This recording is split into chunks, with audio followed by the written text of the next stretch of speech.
하나님 말씀 사무엘하 19장 사무엘하 19장 1절에서 8절까지의 말씀입니다.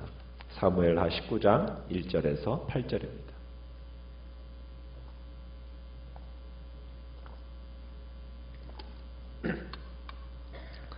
구약성경 사무엘하 19장 1절에서 8절까지의 말씀을 교독하겠습니다.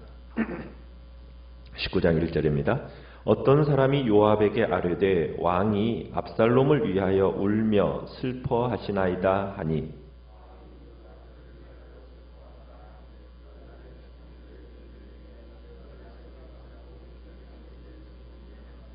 그날의 백성들이 싸움에 쫓겨 부끄러워 도망함같이 가만히 성읍으로 들어가니라.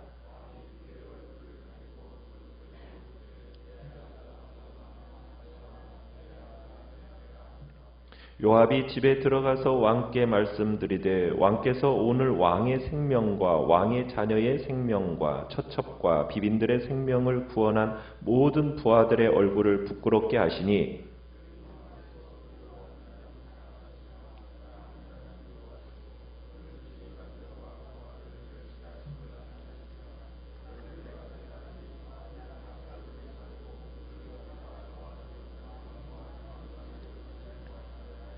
이제 곧 일어나 나가 왕의 부하들의 마음을 위로하여 말씀하옵소서. 내가 여호와를 두고 맹세하옵나니 왕이 만일 나가지 아니하시면 오늘 밤에 한 사람도 왕과 함께 머물지 아니할지라. 그리하면 그 화가 왕이 젊었을 때부터 지금까지 당하신 모든 화보다 더욱 심하리이다 하니 왕이 일어나 성문에 앉음에 어떤 사람이 모든 백성에게 말하되 왕이 문에 앉아 계신다 하니 모든 백성이 왕 앞으로 나아오니라. 이스라엘은 이미 각기 장막으로 도망하였더라. 아멘. 오늘 말씀의 제목은 요압의 항의라는 제목으로 말씀을 나눕니다.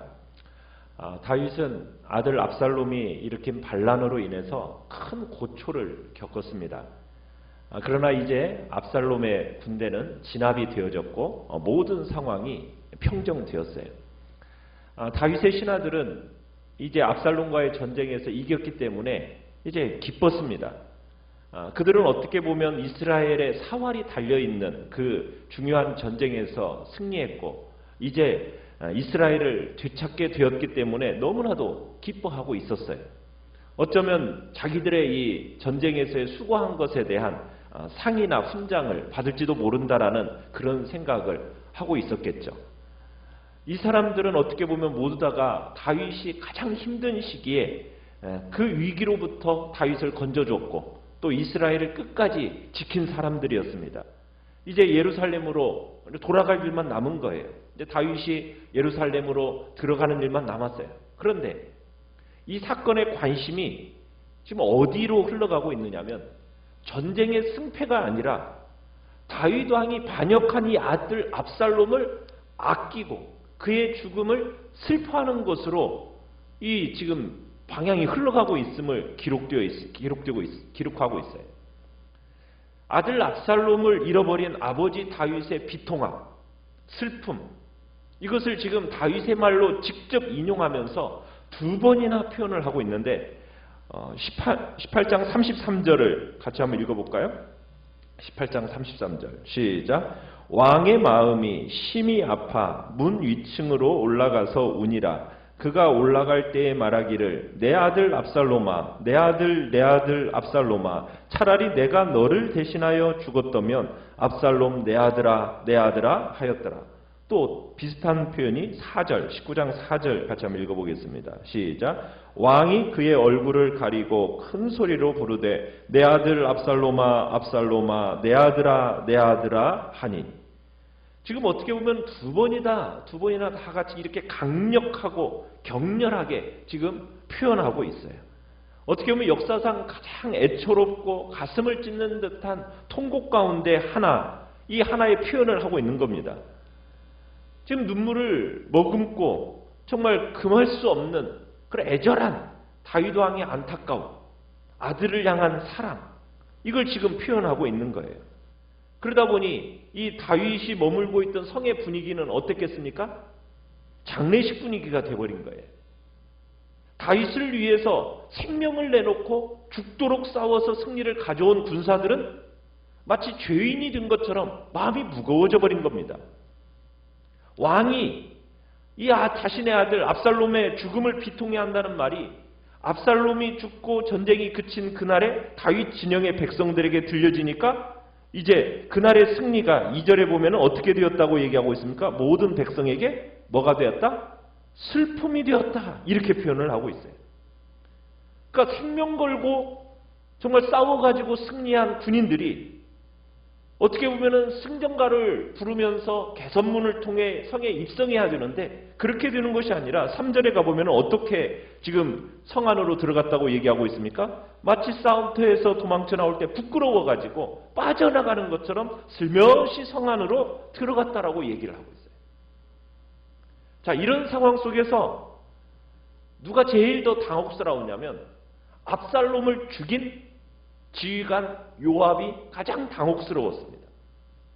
그러니까 다윗 왕이 압살롬을 죽인 날 여러 날 동안 애통해한다는 말을 이게 듣고서는 요압이 이제 사퇴 추이를 이제 예의주시하고 있는 겁니다. 자, 마침내 요압이 이 상황에 끼어들어요. 요압이 이제 왕을 아련하기 위해서 찾아갔을 때 왕이 4절에서처럼 여전히 부르짖으면서 울고 있는 거예요. 그러니까 요압은 왕이 머무는 임시 숙소에 들어가가지고 이제 5절로부터 7절까지의 내용이 뭐냐면 잠옷 위협적인 어조로 다윗 왕의 이 압살롬의 애도 비통해함 이것에 대해서 항의를 합니다. 뭐라고 항의를 하느냐? 5절에 보면 그러는 거죠.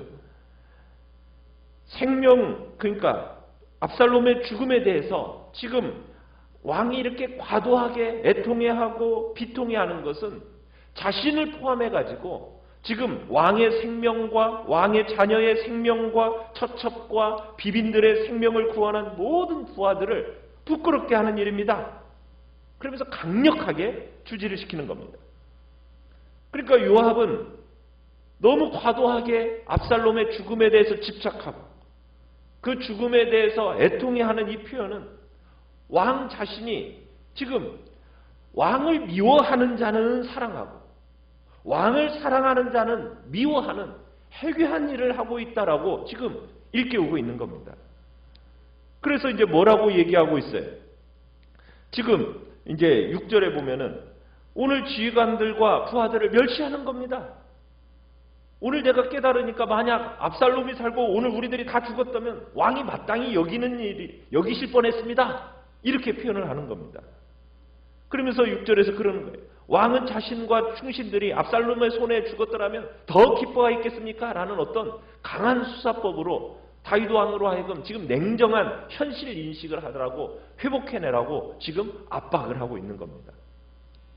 그 요압의 압박과 간청으로 인해서 7절에 또 더 위협하면서 나가죠. 이제 곧 일어나 나가 왕의 부하들의 마음을 위로해 주세요. 그렇지 않으면 한 사람도 왕과 함께 머물지 않을 겁니다. 그러면 그 화가 왕이 젊었을 때부터 지금까지 당하신 그 모든 화보다도 더 심하게 될 것입니다. 하면서 아주 직접적이면서도 노골적으로 협박을 하는 겁니다. 지금 빨리 즉시 압살롬의 반역을 진압한 부하들의 마음을 위로해 주시라고. 그렇게 하지 않는다면 오늘 밤 모두가 다 왕을 버리고 떠날 거라고. 그런 사태가 벌어진다면 어떻게 되는지 아시죠? 왕께서 젊은 날부터 이제까지 당한 어떤 환난보다도 그 더 엄혹한 환난이 닥치게 될 줄 아시라고. 거의 말투가 협박 수준입니다. 그러니까 요압은 지금 자기의 위치를 넘어서서 지금 왕을 책망하고 있는 거예요. 그 강력한 위협 앞에 다윗은 이렇다 저렇다 말할 수도 없어요. 아무 반대도 없이 그냥 무기력하게 요압의 권고를 따르게 됩니다. 그래서 8절에 가보면 이제 요압의 조언을 따라서 참으로 아들을 잃은 아버지로서의 슬픔을 안으로 사귀고서는 겉으로 왕위로서의 행동을 하지 않을 수 없게 됨을 이제 보여주고 있습니다. 참 요압이 어떻게 보면 다윗의 슬픔에 끼어드는 것은 참 공인의 모습으로 들어가라는 어떻게 보면 다윗을 꾸짖은 거죠. 물론 이 요압의 말이 옳아요. 요압의 말이 어떻게 보면 긍정적으로 다윗이 지도자적인 위치를 망각하고 그 개인적인 슬픔에 쌓여 있다라는 것을 지금 이야기하면서 벗어날 수 있도록 만들어는 줬죠. 그렇지만 좀 방법이 잘못됐어요. 어떻게 보면 다윗 왕권 자체를 위협하는 요압의 발언입니다. 그래서 그렇게 따라서 행동하지 않을 수 없는 자신의 그 비참한 모습에 어떻게 보면 다윗이 또한 심한 자괴감도 느꼈을 것입니다. 그런데 어쨌든 그의 조언을 따라서 이제 아버지로서의 슬픔은 안으로 사귀고 이제 왕으로서 행동하지 않을 수 없게 만들었어요. 자, 그런데 이제 우리가 여기서 한 가지 생각해야 할 것은 뭐냐면 다윗 왕을 지금 우리가 사무엘서를 보면은 전면으로 딱 세워놓고 이 사무엘서는 다윗을 중심으로 해서 기록되어지고 있어요. 자, 그러면 이유가 뭐냐? 이 다윗을 중심으로 이렇게 기록하는 이유는 하나님의 인도하심과 그 인도함을 받는 하나님의 백성이 어디로 인도함을 받는가? 그 일에 대해서 다윗 왕이 모범이 됩니다. 우리가 다윗의 생애를 보면은 분기점이 있어요. 다윗의 생애의 분기점. 뭐가 다윗 생애의 분기점이 됩니까? 밧세바 사건이에요. 우리아의 아내인 이 밧세바 사건으로 인해서 다윗의 생애는 딱 둘로 나눠져요. 밧세바 사건 이전의 다윗은 어떤 사람입니까? 어떻게 보면 다윗 자신의 열심과 헌신 위에서 신앙생활을 영위했어요. 자, 그런데 밧세바 사건 이후는 다윗이 하나님의 은혜를 의지하는 사람으로서 성숙과 완성을 보여주는 내용입니다.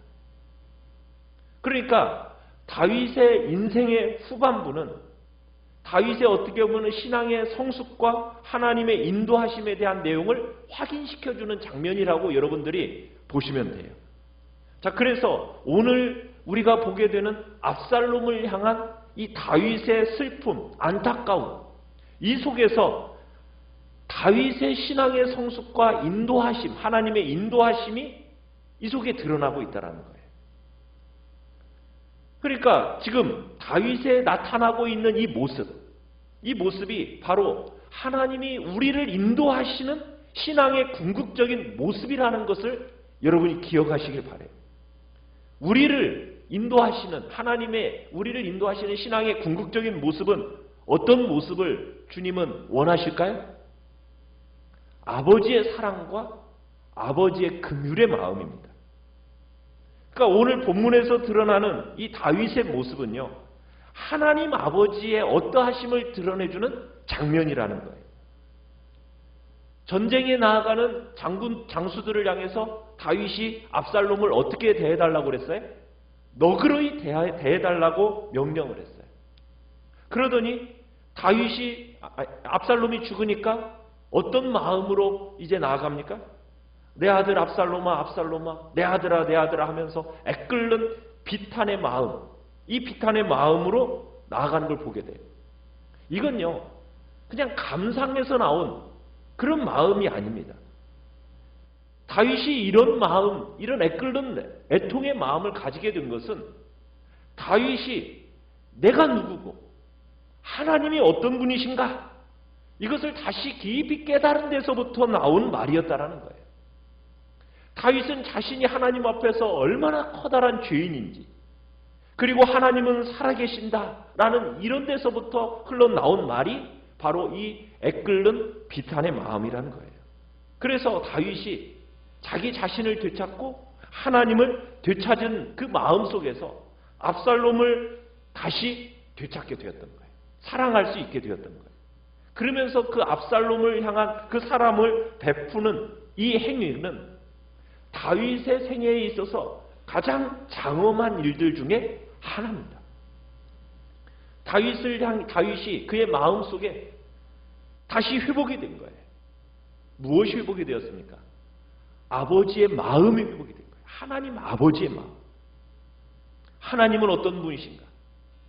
하나님은 우리가 행한 대로 처벌하지 아니하시는 분이시다. 하나님은 우리에게 아버지가 되셔서 자식을 불쌍히 여기시는 부모의 마음으로 다스리시는 분이 바로 우리가 믿는 하나님 아버지다. 그래서 다윗의 마음속에 여호와 하나님은 긍휼이 많으시고 은혜로우시고 노하기를 더디하시고 인자와 자비하심이 풍성하신 하나님이시다라는 것을 깨우쳐서 알게 된 겁니다. 그래서 다윗이 자기를 죽이려고 했던 압살롬을 향해서, 그 아들 압살롬을 향해서 이런 마음을 품을 수 있게 되었던 거예요. 우리가 하나님의 은혜를 입어서 영생을 얻고 하나님의 백성이 되었다라는 것은 무엇을 의미하는 것이겠습니까? 우리가 이 땅을 살아가면서 어떤 개인적인 운명이 바뀌고 내가 어떤 하나님의 복을 받는다라는, 여러분, 이런 문제만이 아니라, 우리의 신앙의 내용은 그것만이 아니라 우리가 놓치지 않아야 할 우리의 신앙의 내용은 무엇입니까? 우리를 구원하시고 우리를 부르신 하나님이 어떤 분이신가? 그 하나님이 어떤 분이신가를 우리가 알면은 그 하나님을 본받도록 부름받고 있다라는 거예요. 이게 기독교 신앙의 자랑이고 그것이 우리에게 나타나는 큰 복이라는 겁니다. 그래서 오늘 본문에서 지금 다윗이 왕권을 지킨다, 이 싸움을 얘기하는 게 아니라 지금 아버지로서의 슬픔을 토로하고 있는 거예요. 그러면서 그 가치를 이야기하고 있는 겁니다. 물론 압살롬에게서부터 왕권을 보호해야 됩니다. 왕권 빼앗기면 안 돼요. 다윗이 중요한 인물이니까. 하나님이 다윗에게 왕권을 약속하셨고, 그리고 다윗을 통해서 하나님의 통치를 실현하려는 주인공으로 삼으셨기 때문에 이 왕권을 지키는 것 물론 중요한 거예요. 그것은 다윗의 능력에 의해서 그러나 되어지는 게 아니에요. 하나님이 어떤 분이신가? 다윗을 통해서 하나님이 어떤 분인가를 나타내시기를 기뻐하시고 그런 부름받았다라는 사람에 불과하다라는 것을 다윗이 안 겁니다. 그래서 이제 다윗의 마음은 하나님의 마음을 딱 담아가지고 하나님이 요구하시는 하나님을 닮은 자로 이제 다가가고 있는 거예요. 이게 큰 사명입니다. 이게 바로 우리의 사명입니다. 우리가 일평생 우리의 소원으로 삼아야 할 내용이 무엇이겠습니까? 바로 아버지의 마음을 알아가는 거예요. 다윗이 정말 진심으로 아들을 위해서 울었던 것처럼 이 다윗 왕권에 있어서 가장 중요한 역할을 하지만, 그러나 결국 신앙의 중요한 성립의 근거는 뭐냐? 하나님 아버지의 마음이에요. 마음. 아버지 된 그 사랑.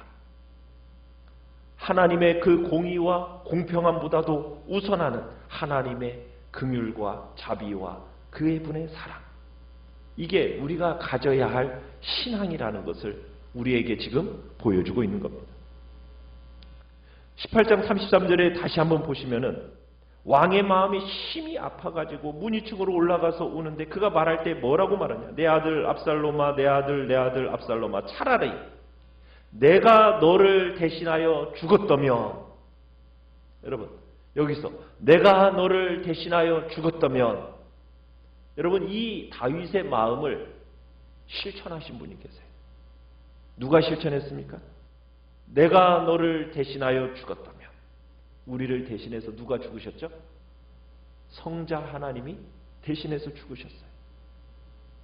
다윗은 내가 너를 대신하여 죽었다면, 이 말을 하나님이 이루신 거예요. 하나님이. 그래서 오늘 우리의 신앙이 바로 이 사랑과 이 은혜를 입어서 이 사랑과 은혜를 베푸는 그 하나님을 이제는 우리가 아버지라고 부르는 자로서 우리가 우리의 정체성을 지켜나가는 것이 신앙의 중요한 내용임을 우리가 기억해야 되는 것입니다. 우리의 마음이 어떠한 마음이 되기를 주님은 원하십니까? 아버지의 넉넉한 마음, 심판하지 않는 마음, 모두에게 하나님 아버지의 오래 참으심과 정말 긍휼을 가지고 바라보는 마음, 그 마음을 가지기를 주님은 그런 존재로 살아가기를 원하시는 겁니다. 세상은 경쟁하고 서로를 죽이려는 세상입니다. 그런 속에서 하나님의 섬김과 하나님의 희생, 그 은혜 속에서 우리가 존재하기를 바라는 거죠.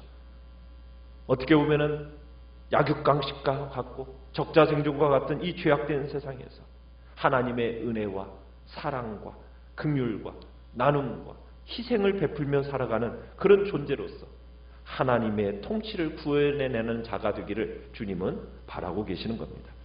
그게 우리 자신의 특권입니다. 우리의 존재의 이유입니다. 우리가 이 세상을 살아가서 참으로 결국 아버지의 마음을 품고 그 마음을 세상에 드러내는 존재로 살아가야 할 우리 신자의 유일한 책임임을 주님은 우리에게 이 다윗의 생애 속에서 압살롬을 향한 이 슬픔과 애통해하는 이 애끓는 마음을 통해서 우리에게 품고 살아가야 할 본으로서 우리에게 보여주고 계시는 것입니다. 2020년을 시작한 이 시점에서 우리가 올 한 해 무엇을 향하여 무슨 소원을 가지고 살아가겠습니까? 우리가 아버지의 마음을 품게 하시고 그 아버지의 마음으로 이 땅을 세상을 구현해내는 복된 자로 살아가게 해달라고 이 시간 주님 앞에 기도하며 나가시길 바랍니다. 말씀을